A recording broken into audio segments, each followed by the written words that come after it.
大事な仕送りを忘れるなんて、あんたは私に死んでほしいのかい？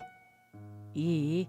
来月はしっかり月末までに振り込んでおいてちょうだい。まるで借金の取り立てのように義母は私を怒鳴りつけてきた。別人のような義母の恐ろしい形相に私は怯えた。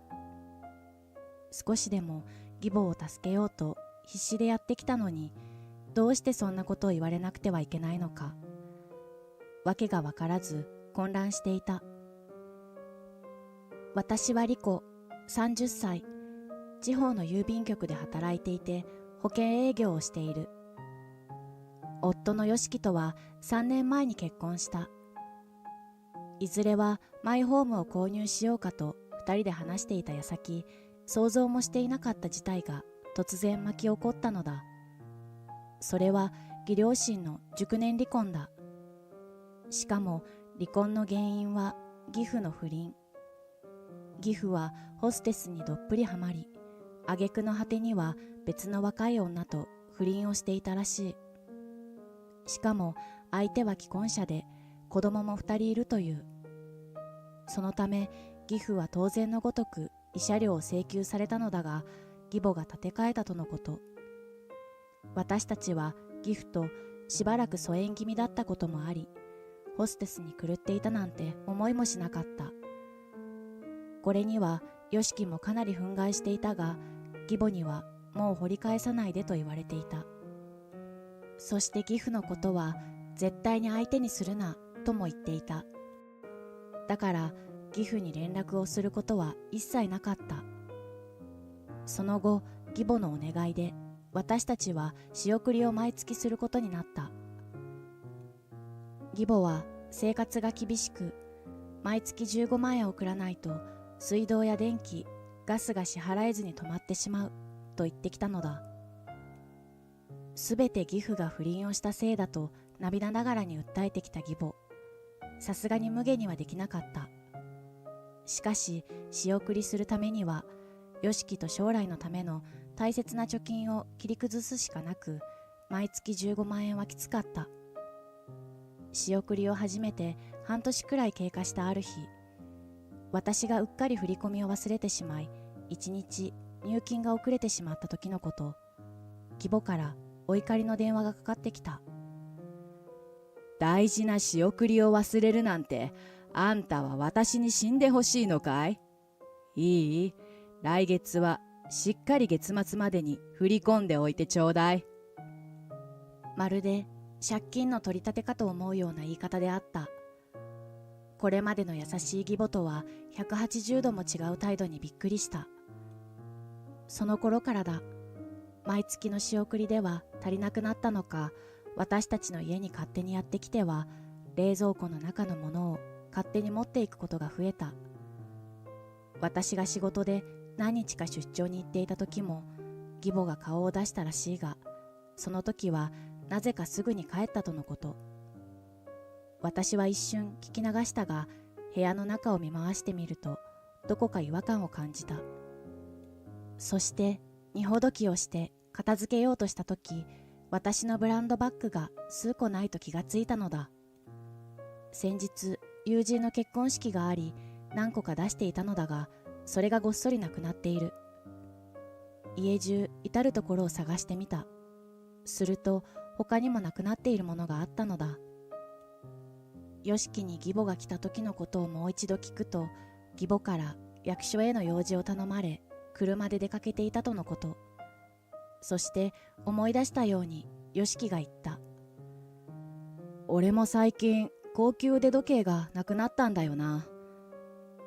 私は不審に思い、念のため義母に電話で聞いてみたが、逆ギレされた。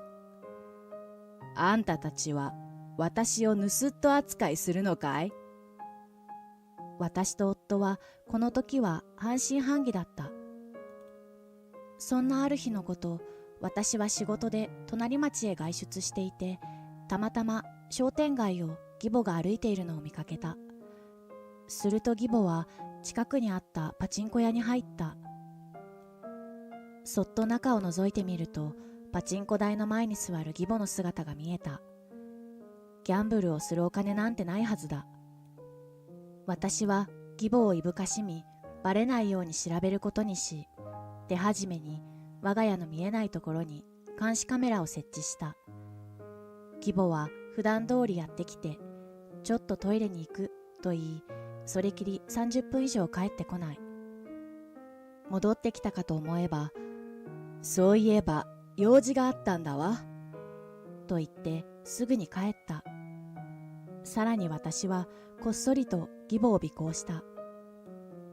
すると近所の質屋に入り、15分ほどで出てきた義母は足取りが驚くほど軽い。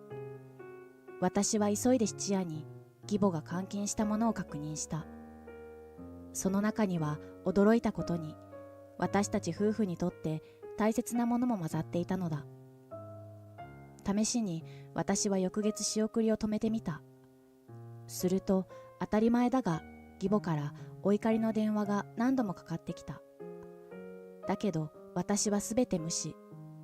するとよしきにも連絡をして仕送りの催促をしたそうだ。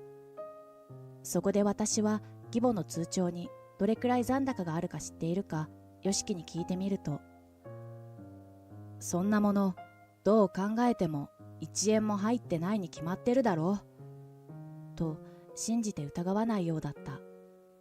だから私は持っていた義母の通帳をよしきに渡した。実は今日の夕方、私の職場である郵便局に義母がしびれを切らしてやってきたのだ。あんたね、ボケっとしてないで私の電話に出なさいよ。わざわざ私がここまで来たんだから、さっさとこの通帳に仕送りを入れておいてよね。そう言って通帳と印鑑を私に放り投げ、嵐のように去っていったのだ。私はその時、大した金額なんて入ってないだろうと思い、通帳を開いてみると、顎が外れそうなほど驚愕した。私たちの仕送りなんてなくても余裕で生活できるくらいの残高だったからだ。よしきもびっくりしていた。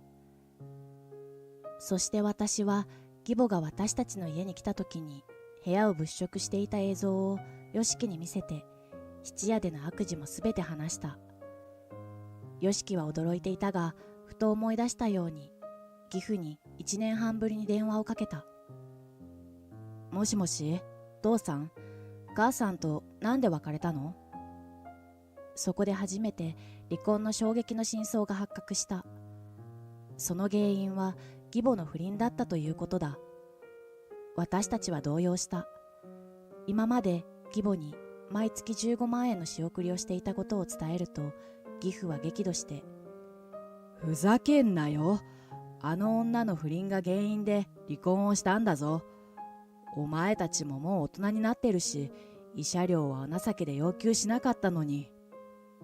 義父はもともと自分で工場を経営しているので、特段生活には困っていなかった。しかし義母の不倫がショックで体調を崩し、入院をしていた時期もあったそうだ。そんな時も義母は一度も見舞いには来なかったという。よしきは義母の言い分を鵜呑みにして、自分が誤解をしたことを義父に申し訳ないことをしたと泣きながら謝っていた。そこで私たちは義父と久しぶりに会い、義母への今後の対応を考えることにした。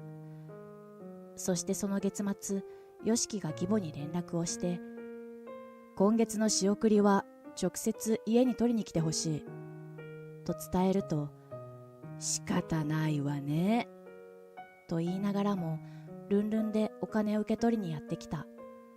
しかしそこで待ち構えていたのは義父だった。義母は顔面蒼白になっていた。久しぶり。不倫をした最低な夫だが。突然目の前に現れた義父に、違うの、これにはいろいろと理由があってと見苦しい言い訳を繰り返す義母。お前、この年にもなってみっともない。いい加減にしろと義父が一周すると、義母は悲鳴を上げ土下座をした。それから許してくれと何度も謝罪をしていたが、義父の怒りは収まる気配がない。すると義父は、今からでも遅くない。お前が不倫した慰謝料を請求する。と言い出した。すると義母は、今さら何を言ってるの？そんなのもう過去のことじゃない。と今度は開き直った。しかし配偶者の不貞行為による不倫の慰謝料請求はその事実が発覚してから2年の有効期間がある。そんなことを知りもしなかった義母は再び泣き出したそうだ。どう頑張っても許してくれないとわかると義母は逆上して暴れ出した。冗談じゃないわよ。私の人生もう終わったようなもんだ。こうなったらあんたたちみんな道連れにするからね。感情が制御できなくなったのだろう。部屋にあるものを次々と片っ端からぶん投げてきて皿や花瓶が割れた。そんな中、騒ぎに気づいたご近所さんが駆けつけ警察に通報してくれた。義母は駆けつけた警察官によって取り押さえられ、手錠をはめられ連行されていった。結局義母は義父から慰謝料として250万円を請求された。さらに私たちが毎月送っていた仕送りの総計100万円近くのお金と勝手に持ち出して質屋で監禁した私たちのものも可能な限り買い戻させた。そしてその結果、義母は莫大な借金を抱えることとなった。最終的には住む家もなくしてしまったので、今はホームレスとなっている。収入も日雇い派遣で何とか暮らしているようだが、もう助けてあげようとは到底思えない。よしきと義父は今回の事件をきっかけに、これまでよりも仲が良くなり、今ではたまに義父の工場を手伝っている。そして私たちの間に念願の子供が生まれ、義父は待望の孫に大喜びだ。これからは自分たちの未来のためにまっすぐ生きていこうと思う。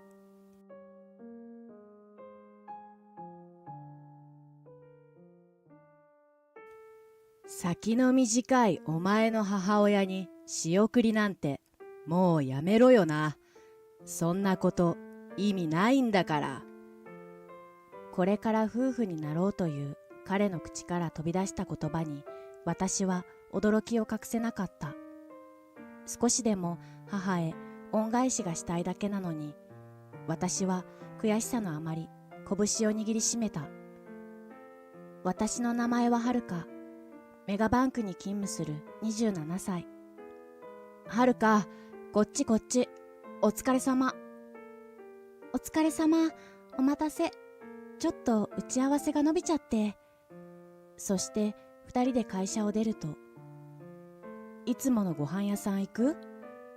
そうだね。そうしよう。お腹すいた。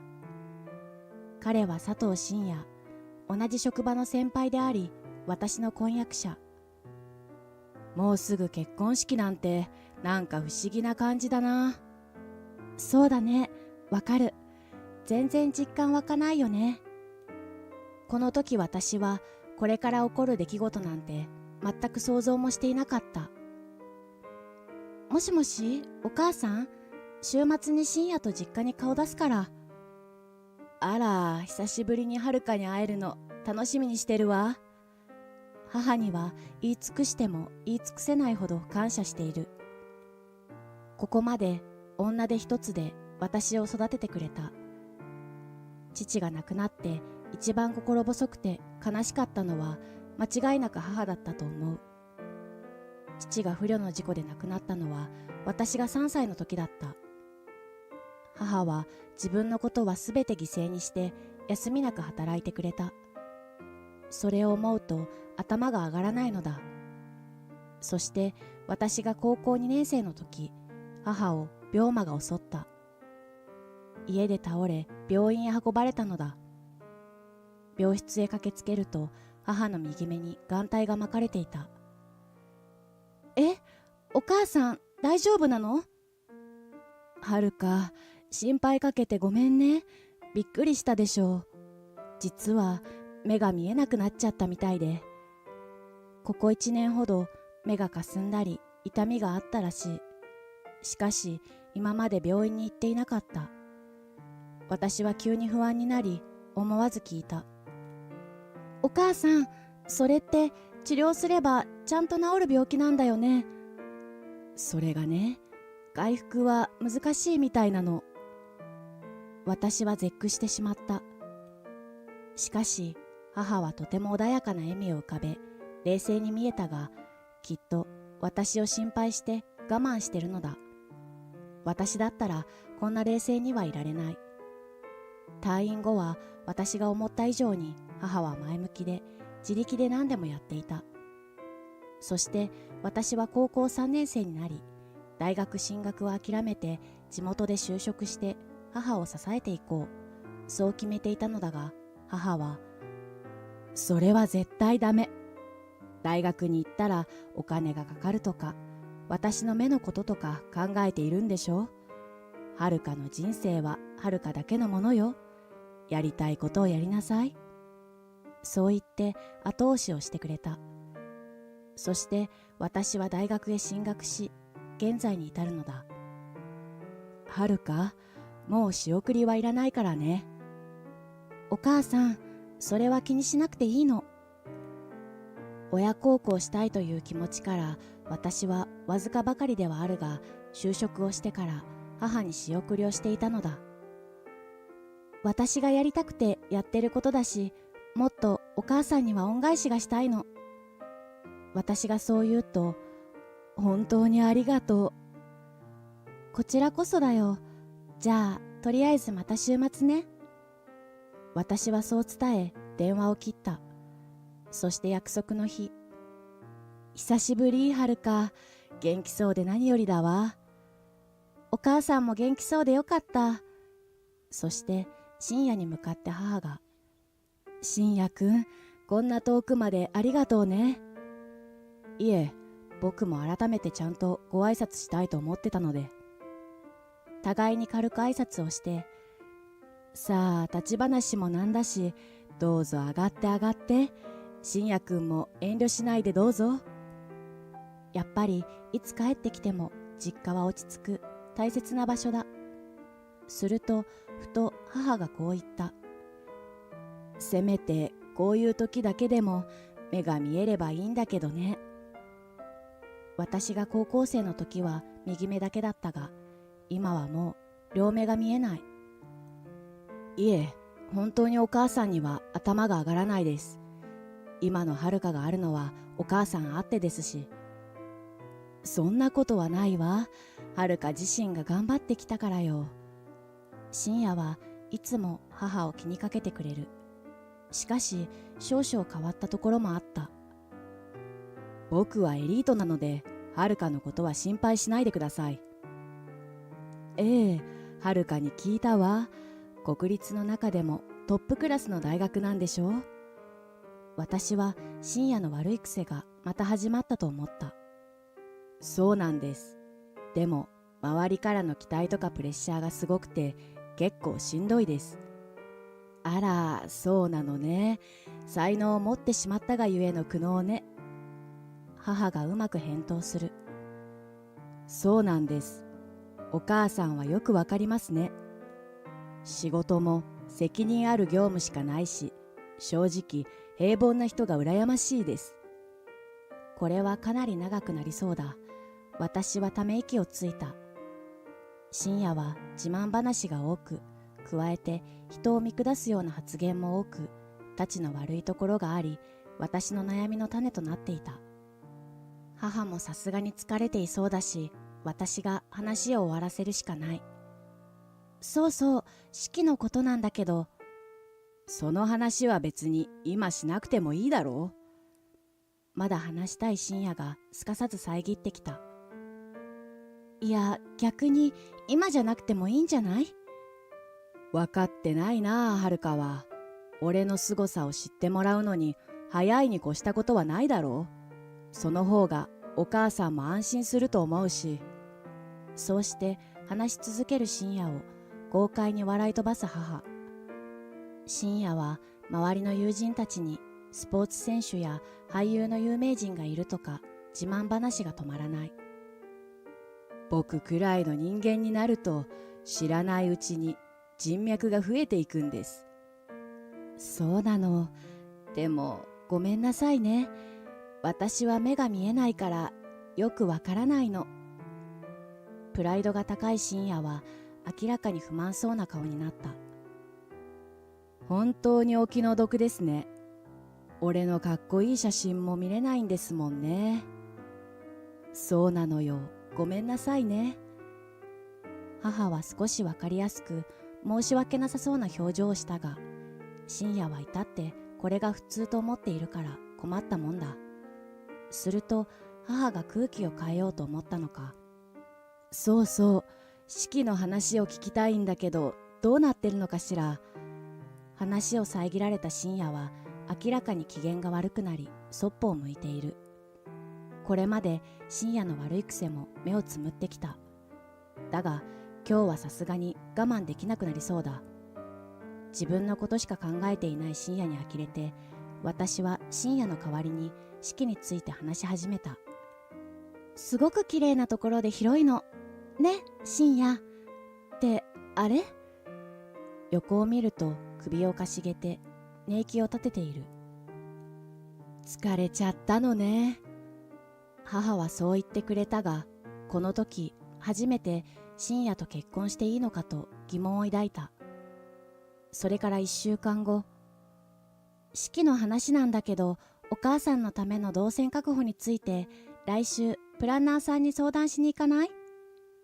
え？俺が一緒に行く必要ないだろ。自分には無関係と言いながらゲームに集中している深夜。そんなことを言わないでよ。これからは深夜も家族になるのよ。そんなのなんとかなるでしょう。取り付く島もない態度に私は腹が立った。万が一のことがあったら危ないから相談しに行くのよ。そんなことに割く時間はないな。とにかく俺は行かない。この間の件を根に持っているんだとしたら器が小さすぎる。そんなことを考えながら会社の廊下を歩いていると、たまたま深夜と鉢合わせた。そしてまたしても深夜の言動が私を揺さぶった。最近疲れた顔してるよな。あんまり無理しすぎるとお母さんみたいに盲目になるぞ。はあ？何言ってんの？心ない深夜の言葉に腹渡が煮えくり返りそうだった。なんだよ、冗談だって。そんな怖い顔すんなよ。結婚式が近づくほど深夜への不信感は増していくばかりだ。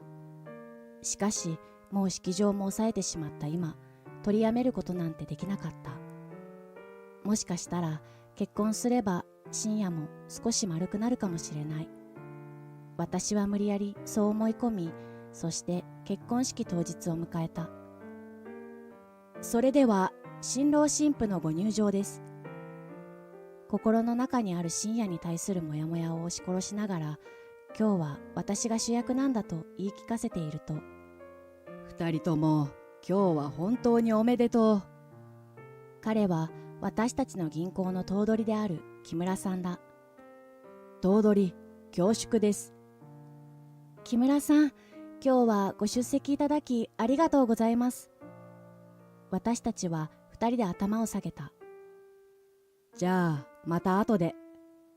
そう言うと木村さんは席へと向かった。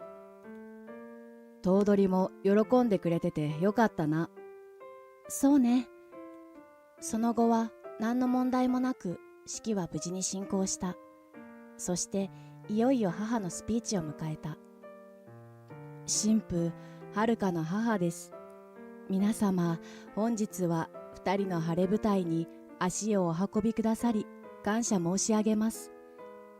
失明した時ですら冷静で穏やかな口調で話していた母が今日は声が震えている。遥が幼少の時に事故で夫が亡くなり、その後は二人で暮らしてきました。しかし遥が高校生の時に私は病気で視力を失ってしまいました。母のスピーチを聞き、昔の記憶が鮮明によみがえってきた。必死に涙をこらえていたが、母の顔を見て声を聞いていると涙が止まらない。そんな中、隣にいる深夜を見ると、全く話なんて聞いておらず、ひたすら料理を食い散らかしていた。この年になっても会うたびに感謝の言葉を言ってくれます。しかも社会人になってからは毎月20万円も仕送りしてくれる子です。はあ？私と母を怪げそうに見ている深夜。お前、今の話って本当なのか？20万円も仕送りしてるって。まあ、本当だけど、それが何か問題なの？すると、祝い事の場とは思えない顔と声で深夜はこう言った。いいか、よく聞け。金っていうのは持ってる人間で価値が変わるんだ。この先の人生が短い視覚障害の老人に仕送りは無駄だって言ってるんだよ。深夜、一体なんてこと言ってるの？母のスピーチが止まり、会場内がざわつき出した。あちこちから深夜の言動に対する声が聞こえてくる。一体何を言ってるんだ佐藤君。今すぐはるかさんに頭を下げなさい。さっきの失礼な発言を撤回するんだ。深夜はすごい剣幕の木村さんに驚き、怯えていた。なんで頭取はあんなに怒ってるんだ？一体どういうことだよ。はあ、お母さんはね、私たちの銀行に40億も預けてる大口顧客よ。木村さんともとても懇意にしてるわ。私の言葉を聞いて深夜は固まってしまっている。そう、実は母は実業家なのだ。視覚障害のある自分の経験を生かして障害者用の便利グッズなどを開発して販売をする会社を数年前に立ち上げ、年商60億もの大企業に成長させた。マジか。でもどうしてそんな金持ちなのにはるかが仕送りなんかする必要があるんだよ。お母さんはボランティア精神が強くて、募金箱とか見つけると手元に持ってるお金を全額入れちゃうの。おかげで財布が空っぽになりがち。だから私のお金だけは募金しないで生活費にしてねって約束してるのよ。式場は深夜へのブーイングが響き渡っている。佐藤君、今すぐ謝罪をするんだ。自分が何をしたのか分かってるのか？深夜は頭取に激怒され、冷や汗を流している。それを見た母は、私への謝罪はいただくなんて結構ですよ。気にしていませんし。ここまで来ても母は本当に寛大だ。お母さんが気にしてなくても私は絶対に許さないけどね。木村さん、来ていただいたところ申し訳ないのですが、婚約は破棄します。ちょっと待ってくれ、はるか。私に泣きついてくる深夜。さすがにもう見逃せないわ。この話は白紙ってことで。深夜くん、はるかは一度決めたら本当に意志の強い子よ。きっぱり諦めてくださるかしら。私は母と共に列席者にお詫びをし、会場を後にした。その後、深夜は頭取の逆鱗に触れ、こっぴどく叱られ、左遷となった。もう金輪際、その顔を見せるな。人に対してあんな言葉を吐く人間は信用できない。私も頭取と同じ気持ちだった。母にあんなひどい暴言を吐いた深夜の顔はもう二度と見たくない。その後、深夜は社内で孤立し、左遷先で誰にも惜しまれずに退職したと聞いた。そして私はというと、はじめまして、本日からお世話になります小林遥です。私は5年間勤めた銀行を退職し、母の会社に転職した。私の娘だからって気を使う必要はありませんから、皆さんバシバシお願いしますね。母がとても嬉しそうなのが私も嬉しい。そしてそれから数ヶ月後、母の会社は慈善事業などに多額の寄付や支援をしていることで総理大臣賞として表彰された。やっぱり私の母はすごいと思う。改めて母の偉大さを実感した。私も母のようにどんな時も人を思いやれる強い人間になる。そう決意した。